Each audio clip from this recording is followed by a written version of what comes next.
ज्ञान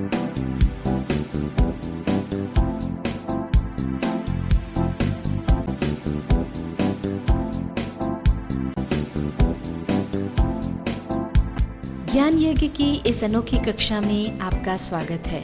मैं हूं आरती। चलिए शुरू करते हैं आज का अध्याय। टैली ERP 9 के इस अध्याय में हम सीखेंगे मल्टीपल प्राइस लिस्ट का उपयोग करना तथा उसे देखना। अब ये प्राइस लिस्ट किस तरह से लागू होगी उसके लिए हम देखते हैं सेल्स का एक ट्रांजैक्शन। अकाउंटिंग वाउचर्स पर हम जाएंगे।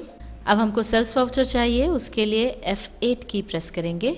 एंटर प्रेस करके पार्टीज अकाउंट नेम पर हम आए और पार्टीज अकाउंट नेम में हमने चुन लिया कस्टमर C जिसको हमने माल बेचा है। अब यहाँ पर ये प्राइस लेवल आ गया, इसमें से ये किस कैटेगरी में आता है, किस प्राइस लेवल में आता है वो हमको चुनना है। अब चूंकि कस्टमर C ज़्यादा मात्रा में माल खरीद रहा है तो हम उसको उसके लिए जो प्राइस लेवल रखना चाहते हैं वो है होलसेलर का, तो हम होलसेलर्स चुन लेंगे। सेल्स लेजर में सेल्स अकाउंट आ जाएगा। अब हमने जो आइटम बेचा है वो है राइस, यहाँ डाल देंगे नाम राइस। 350 किलो हमने राइस बेचा है, क्वांटिटी आ गई 350 kg। अब जैसे ही हम एंटर प्रेस करेंगे तो हमारी प्राइस लिस्ट के हिसाब से ये देखिए यहाँ पर रेट आ गया 36 रुपीज़ पर kg, डिस्काउंट आ गया 2%। अब ये तो हमने कस्टमर C को उधार में माल बेचा था, पर अगर आप किसी ग्राहक को नगद माल बेच रहे हैं तो उसमें भी जिस प्राइस लेवल में आप उसको रखना चाहते हैं वो प्राइस लेवल चुन करके और इसी तरह से बिल बना करके दे सकते हैं। अब इसको कंट्रोल A से हम एक्सेप्ट कर लेंगे। अभी हमने हमारे एक पुराने ग्राहक कस्टमर C को उधार माल बेचा था, उसकी हमने एंट्री देखी और साथ ही ये भी समझा कि अगर कैश में हम माल किसी ग्राहक को बेचेंगे तो प्राइस लेवल किस तरह से चुनेंगे। अब हमारे पास एक नया ग्राहक आया है, उदाहरण के लिए हम मान लेते हैं कि वो कस्टमर E है। उसके साथ हमने यह तय किया है कि हम उसे हमेशा सेमी होल सेलर के भाव पर माल बेचेंगे। तो अब उसकी सेल्स में एंट्री किस तरह से होगी आइए ये देखते हैं। आगे आ जाएंगे पार्टीज अकाउंट नेम पर।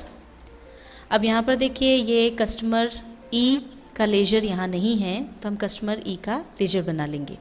ऑल्ट C प्रेस करेंगे, यहाँ पर नेम में हम डाल देंगे कस्टमर E। आगे आएंगे, अब ये बनेगा सन्ड्री डेटर्स ग्रुप के अंतर्गत, तो यहाँ अंडर में हम सन्ड्री डेटर्स ग्रुप ले लेंगे। अब यहाँ पर प्राइसिंग लेवल एप्लीकेबल ये ऑप्शन आ रहा है तो यहीं पर हमको चुनना है। अब हमने चूंकि तय किया है कि सेमी होल सेलर्स के रेट पर हम उसको माल बेचेंगे, इसलिए हम यहाँ चुन लेंगे सेमी होल सेलर्स और अब इस पूरे को कंट्रोल A से एक्सेप्ट कर लेंगे।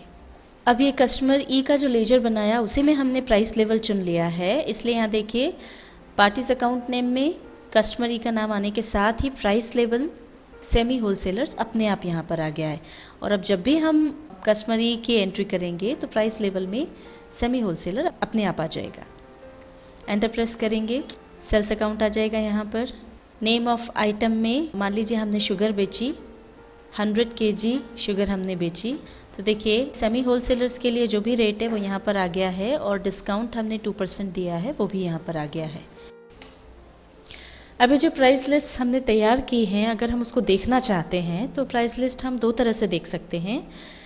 जो हमने अलग अलग प्राइस लेवल्स बनाए हैं वो प्राइस लेवल वाइज भी देख सकते हैं और आइटम वाइज भी देख सकते हैं। पहले हम आपको बताते हैं प्राइस लेवल वाइज अगर आप प्राइस लिस्ट देखना चाहते हैं तो कैसे देखें। इसके लिए सबसे पहले हम जाएंगे इन्वेंट्री इन्फो पर, यहाँ से हम जाएंगे प्राइस लिस्ट पर। अब यहाँ पर ऑल आइटम्स हम चुन लेंगे। जिस भी प्राइस लेवल के लिए आपको प्राइस लिस्ट देखनी है वो हम चुन लेंगे। मान लीजिए हम रिटेलर्स के लिए देखना चाहते हैं तो रिटेलर्स यहाँ पर चुन लेंगे, एंटर प्रेस करेंगे। ये देखिए अब रिटेलर्स के लिए ऑल आइटम्स की प्राइस लिस्ट यहाँ पर आ गई है। जितने भी आइटम्स की प्राइस लिस्ट हमने तैयार की थी वो सब यहाँ पर आपको नज़र आ रही है। और अगर आप इसका प्रिंट निकाल करके ग्राहक को देना चाहते हैं तो आप जैसा हमने आपको पहले सिखाया था उस तरह से प्रिंट पर जाकर इसका प्रिंट निकाल सकते हैं। अब अगर हमको आइटम वाइज प्राइस लिस्ट देखनी है तो उसके लिए पहले यहाँ से हम बाहर आ जाएंगे एस्केप की दबाते हुए।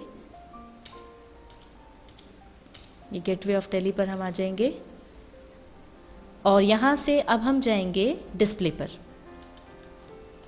डिस्प्ले से अब हम जाएंगे स्टेटमेंट्स ऑफ इन्वेंट्री पर और यहाँ से अब हम स्टॉक क्वेरी में जाएंगे अब यहाँ पर देखिए लिस्ट ऑफ स्टॉक आइटम्स आ गई है। अब इसमें से जिस भी स्टॉक आइटम के लिए आप प्राइस लिस्ट देखना चाहते हैं, मान लीजिए आपको शुगर की प्राइस लिस्ट देखनी है तो शुगर चुन लेंगे। ये शुगर के लिए स्टॉक क्वेरी हमारे सामने आ गई है और स्टॉक क्वेरी डिटेल में कैसे देखी जाती है हम आपको टैली के 49th पार्ट में बता चुके हैं। अब हम देखना चाह रहे हैं शुगर की प्राइस लिस्ट। उसके लिए यहाँ पर देखिए ऑप्शन होता है प्राइस लिस्ट का, जिसके लिए शॉर्टकट की है F7 की हम प्रेस करेंगे तो ये देखिए यहाँ पर तीनों प्राइस लेवल्स के लिए शुगर की प्राइस लिस्ट आ गई। अगर आपको ग्राहक को इस प्राइस लिस्ट का प्रिंट निकाल कर देना हो तो जैसा आपको पहले सिखाया गया है उस हिसाब से आप प्रिंट पर जा कर के इसका प्रिंट निकाल सकते हैं। अब यहाँ पर आप देख सकते हैं राइट हैंड साइड पर आपको एक ऑप्शन मिलता है आइटम का, जिसका शॉर्टकट की F4 है। अगर आप शुगर की जगह कोई दूसरे आइटम की प्राइस लिस्ट देखना चाहते हैं तो वो यहीं से आप देख सकते हैं। उसके लिए F4 की हम प्रेस करेंगे तो ये देखिए लिस्ट ऑफ स्टॉक आइटम्स खुल गई है। अब इसमें से कोई दूसरा आइटम आपको लेना, मान लीजिए मिक्सर लेना है तो मिक्सर चुन लेंगे, एंटर प्रेस करेंगे तो ये देखिए सभी प्राइस लेवल्स के लिए मिक्सर की प्राइस लिस्ट आ गई है। अब एक और चीज़ यहाँ पर हम आपको बता दें कि अगर आप पीरियड चेंज करना चाहें, जैसे ये तो 1 अप्रैल से लागू होने वाली प्राइस लिस्ट है। अगर मान लीजिए आपने पहले कोई प्राइस लिस्ट बना रखी थी और वो आपको देखनी है कि पहले प्राइस लिस्ट क्या थी, तो उसके लिए हम F2 की प्रेस करके यहाँ पे पीरियड चेंज कर लेंगे। पीरियड चेंज करना हम आपको पहले ही सिखा चुके हैं। F2 की प्रेस करके आपको जो भी पीरियड लेना है वो आप पीरियड ले लें और आपको उस पीरियड की प्राइस लिस्ट दिख जाएगी। टैली ERP 9 के इस अध्याय में हमने सीखा मल्टीपल प्राइस लिस्ट का उपयोग करना तथा उसे देखना।